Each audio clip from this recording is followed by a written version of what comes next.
పోరాట యోధుడు పదవులను తృణప్రాయంగా వదిలేసిన వ్యక్తి కొండా లక్ష్మణ్ బాపూజీ జయంతి సందర్భంగా వారికి నివాళులు. పుట్టడం మరణంకి మధ్య ఏ లక్ష్యం కోసం ఆశయం కోసం పనిచేశారో అదే ముఖ్యం.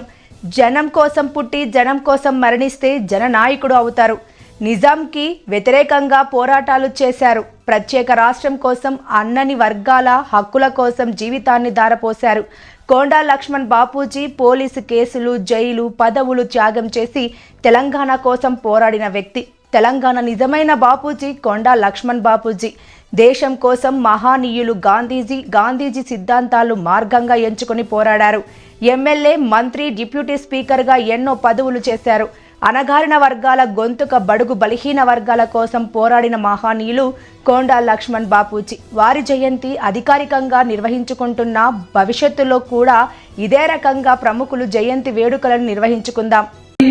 అణగారిన వర్గంలో పుట్టి మరి రాష్ట్ర అభివృద్ధి కోసం, అణగారిన వర్గాల ఆకాంక్షలు నెరవేర్చడం కోసం నిరంతరం పాటుపడి పదవులను సైతం లెక్క చేయకుండా తృణప్రాయంగా వదిలేసినటువంటి మహనీయుడు కొండా లక్ష్మణ్ బాపూజీ గారి యొక్క మరి జయంతి సందర్భంగా సమావేశ అధ్యక్షులు ఇరవై అనిల్ గారు, పెద్దల గౌరవనీయులు సోదరుడు పొన్నం ప్రభాకరన్న గారు, సోదరిమణి గుండు సుధారాణి గారు, మా సోదరుడు అనిల్ గారు, బీసీ సంఘాల పెద్దలందరూ కూడా వేదిక మీద ఉన్నటువంటి మరి పద్మశాలి, ఇతర బీసీ వర్గాల పెద్దలు, సోదరులు, సోదరిమణులు, చిన్నారులు అందరికీ కూడా కొండా లక్ష్మణ్ బాపూజీ గారి యొక్క జయంతి శుభాకాంక్షలు తెలియజేస్తా ఉన్నారు.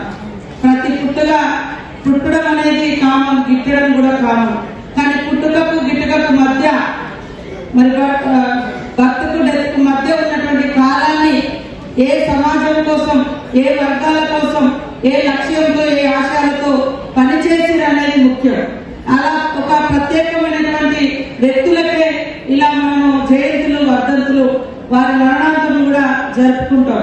ఇందాక మరి శ్రీనివాస్ గౌడ్ గారు అన్నట్టుగా ఎవరి కోసం పుట్టినాము, జనం కోసం పుడితే జనం కోసం పనిచేస్తే జనంలో ఉంటావు, నీ కోసం చేసుకుంటే నీలోనే ఉండిపోతావు. కాబట్టి లక్ష్మణ్ గారి, మన కొండా లక్ష్మణ్ బాపూజీ గారి యొక్క రూపురేఖలు కానీ, ఆయన పోరాట స్ఫూర్తి కానీ చూస్తే మరి పుట్టి పెరిగిందేమో కొమరంభీం జిల్లా, దట్టమైనటువంటి అటవీ ప్రాంతం, వాంగుడి, ఆసిఫాబాద్ జిల్లా. కొమరంభీం మరి వీళ్ళందరూ కూడా ఏకకాలంలోనే వాళ్ళ యొక్క మరి పోరాటాలు కూడా నిజాంకు వ్యతిరేకంగా జరిగినటువంటి చరిత్ర కూడా మనకు తెలుసు.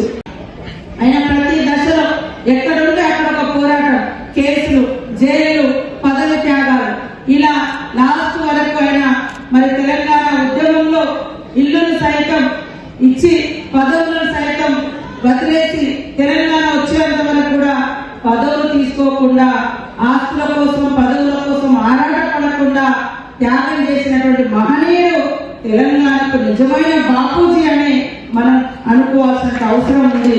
ఆ కీర్తి వారికి దక్కాల్సిన అవసరం ఉంది. ఇవాళ గాంధీ గారిని బాపూజీ గారు, ఆయన పోరాటం చేసిండు, త్యాగం చేసిండు, జాతి పితగా ఏ పదవులలో లేకుండా మరి చివరి వరకు మన దేశం కోసం పాటుపడ్డటువంటి మహనీయుడు. సేమ్ ఆయన యొక్క గాంధీ గారి యొక్క సిద్ధాంతాల వెలుగులో మరి గాంధీ గారి క్యాప్ పెట్టుకొని ఎక్కడ నిజాంకు వ్యతిరేకంగా కానీ లేదా ఇతరత్ర నియంతృత్వ పాలనకు వ్యతిరేకంగా కానీ పోరాటాన్ని మార్గంగా ఎంచుకున్నాడు. మరి కాంగ్రెస్ పార్టీలో కూడా ఒక స్పీకర్ గా, డిప్యూటీ స్పీకర్ గా, క్యాబినెట్ మినిస్టర్ గా, అదేవిధంగా పిసిసిగా, అదేవిధంగా తెలంగాణ కోసం మరి పోరాటం చేస్తూ పదవులు వదులుకున్నటువంటి మహనీయుడు.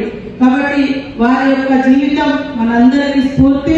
తప్పకుండా అణగారిన వర్గాల యొక్క గొంతుక, అణచబడ్డ ప్రాంతాల యొక్క గొంతుక మన కొండా లక్ష్మణ్ బాపూజీ గారు.